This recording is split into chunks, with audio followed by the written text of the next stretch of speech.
Saan ako kuha ng baby? Hindi gagawa tayo.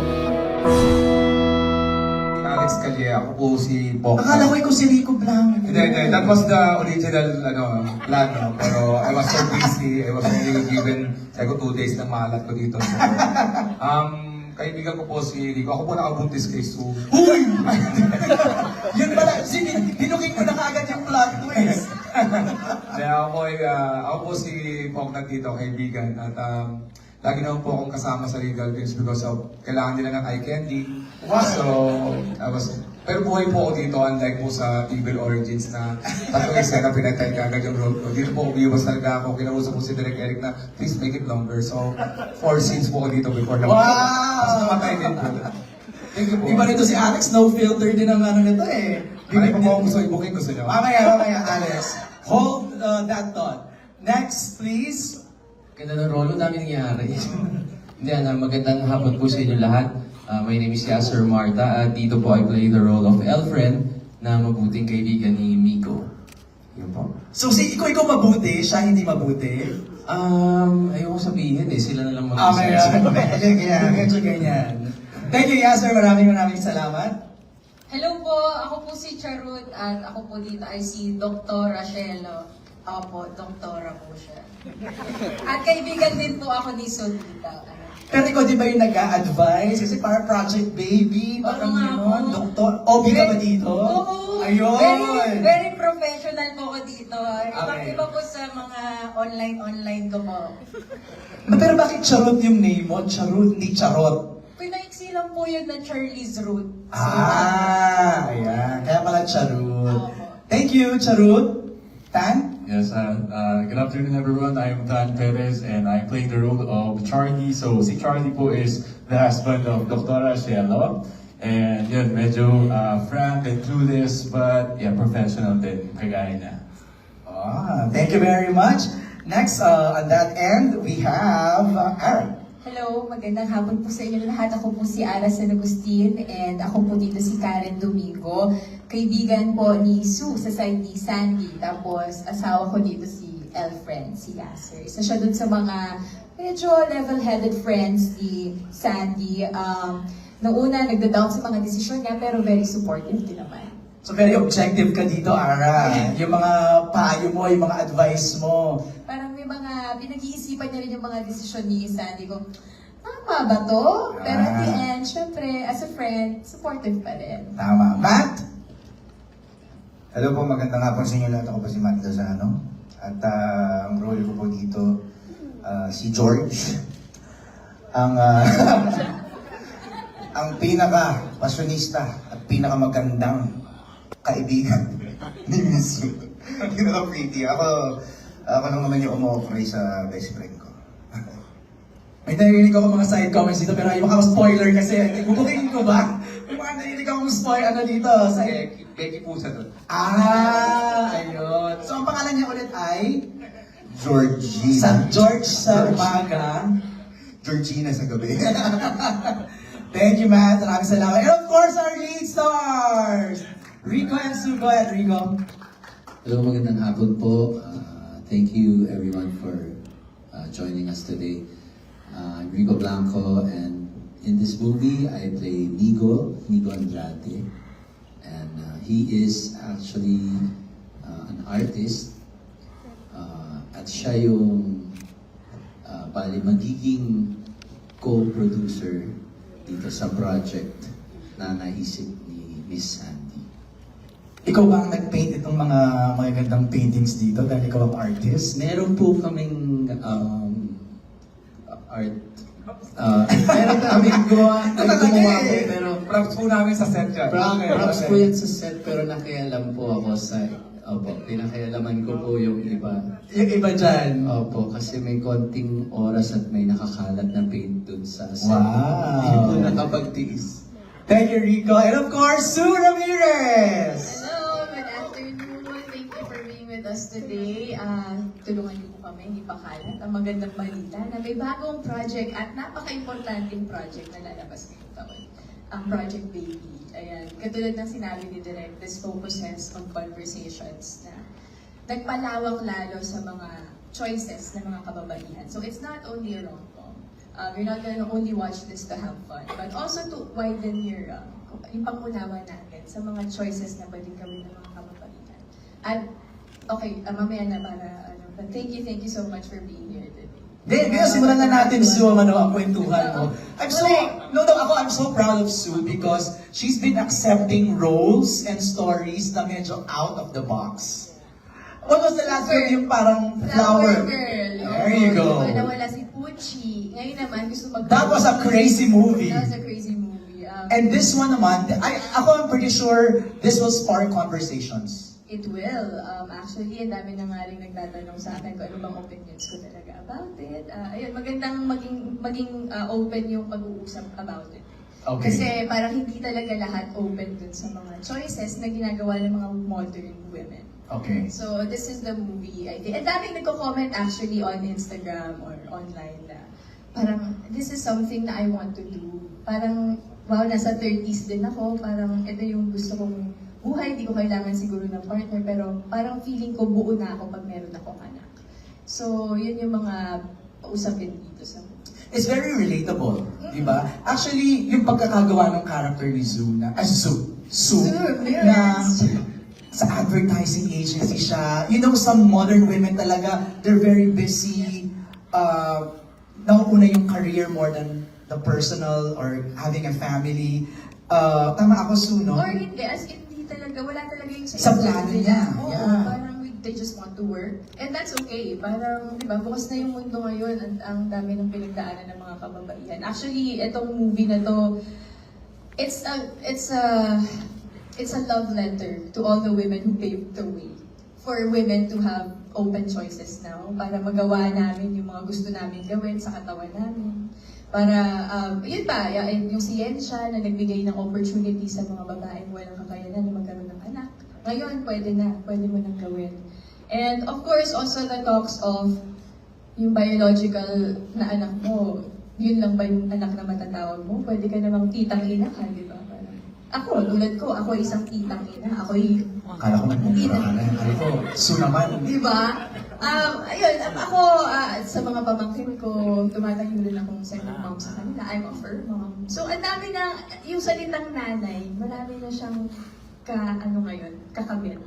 Actually, hindi lang sa babae, pati yung lalaki din, pati LGBT, di ba? You know, ang dami ng pagbabago, di ba?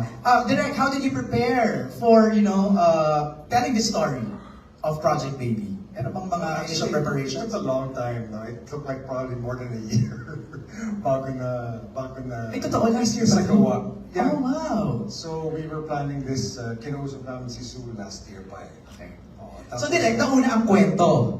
Oh yes. Okay. Una kasi may script ka talaga. Okay. That's why I called Direk Joey. Sabi ko, Direk, do you have a project that's there somewhere? And then he said, oh, I have this. But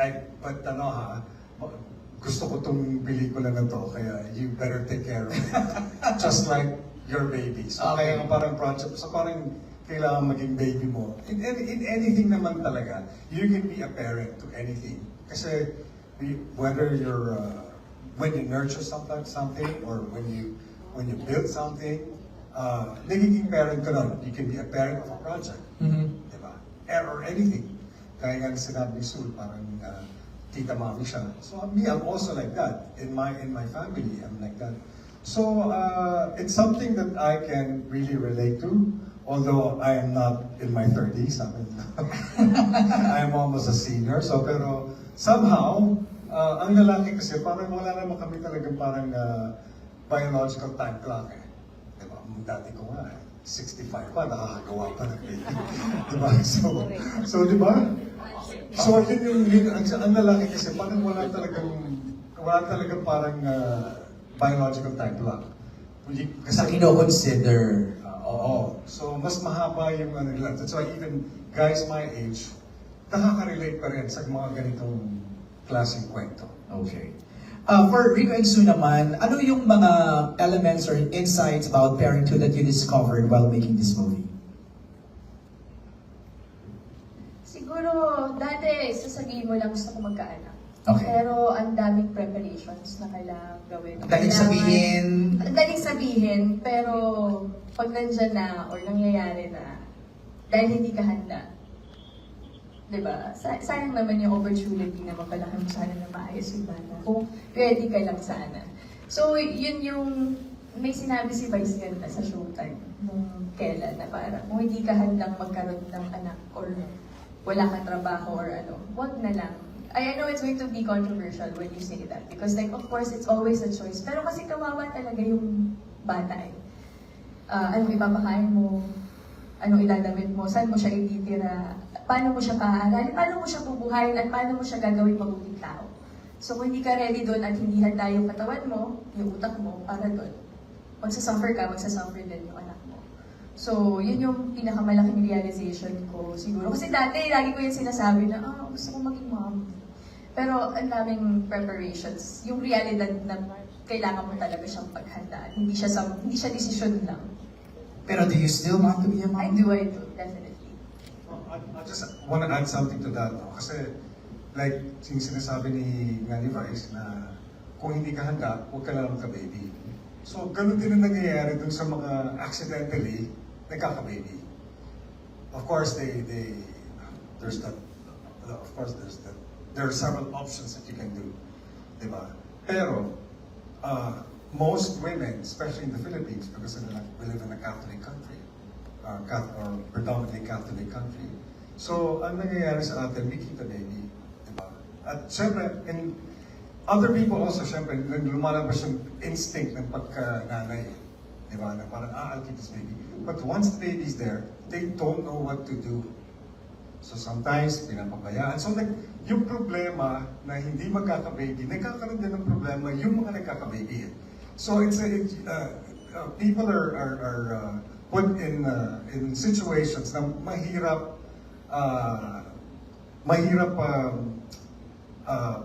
kapangin, I-navigate. Yes. Lalo na pag napunta ka sa ganung sitwasyon. And also, yung sinabi ni Vice, to add, din yung sinabi ni Leia sa Longga before, kung hindi mo rin kaya magkaroon ng anak at kayang yakapin kung anong magiging siya, huwag ka na lang din mag-anak. Di ba? Rico, your thoughts please.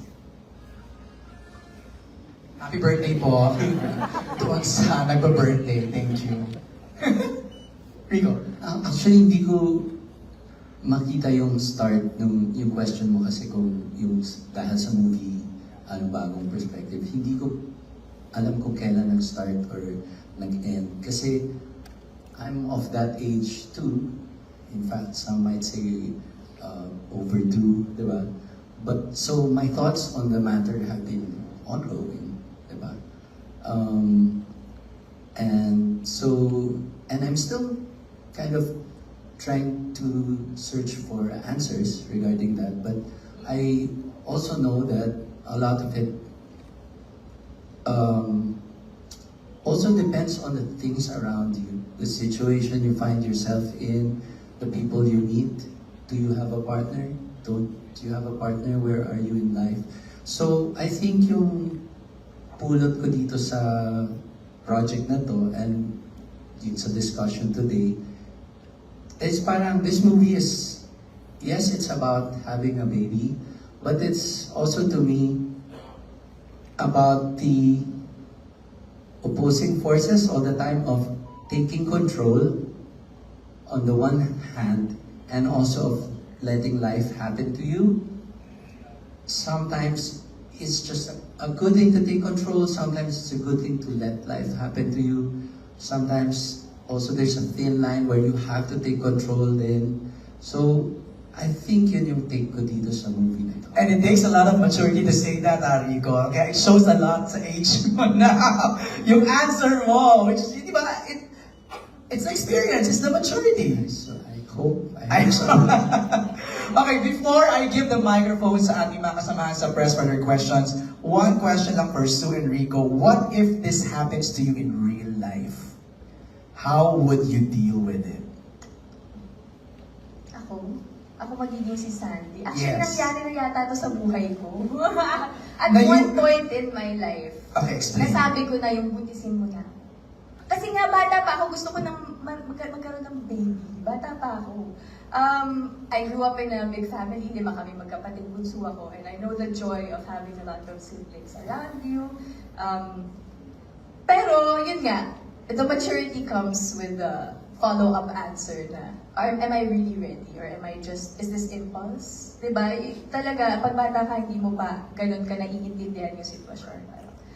Okay, may aso ka, pero hindi ibig sabihin nun kaya mo mag-alaga ng bata dahil lang marunong ka mag-alaga ng mga hayop, aso, pusa.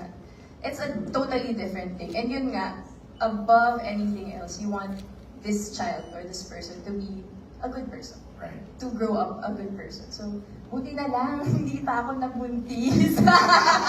Buti na lang, hindi, wala tayo dito ngayon. Baka nag-aalaga ako ng bata. Pero yeah, at one point in my life, I did say that, na gusto ko na magka-baby. Kahit maghiwalay kami ng partner ko na to, feeling ko kaya ko, I think kaya ko naman talaga. Pero iba yung ready ka talaga. Iba yung talagang handa ka talaga.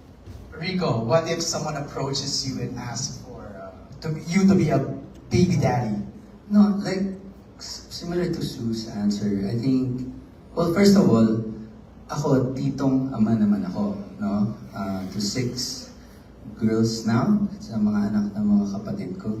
And I thoroughly enjoy that. And also, sa industry, I feel my outlet yung ano ba yun? Yung desire na maging parang father. May outlet ako sa industry, from leading the Composers Society and also mentoring artists through the years. Pero I know how special it is to have your own. And yung joke, maraming beses na eh. Minsan sa mga kaibigan ko na, pagka umabot tayong ganitong age, tapos ikaw ganitong age, tayo na lang, mukhang maayos ka naman, matino ka naman kausap, matalino ka naman, mga ganyan. So, Ano response mo doon? hindi, minsan, game, gaganan kami, di ba? And then a few years later, babalita ko na, nagkaanak na. So, wala na. So, hindi siya nangyari. And I always say that jokingly, but, you know, what they say, di ba, jokes are sometimes half meant. No? Sa akin, siguro, habang nag-advance ako sa years in life, yung pagka-half-meant ko, nagiging more than half na. Tapos, yung mga joke ko, hindi na masyadong joke. But, I think, umabot na rin ako ng ganito katagal eh. And basically, I don't need it. Right? So, if it does happen, I want it to be as close as possible to perfect. Parang ganun. Masyado ko na mataas. Ilusyonada. There is nothing wrong with Nico, anak. I don't want commitment, okay? Sandy, hinihingi ko lang naman eh. Huwag mo ako i-lock out sa buhay mo. But you're not part of my plan. I don't want you. Mahirap bang intindihin yun, Migo?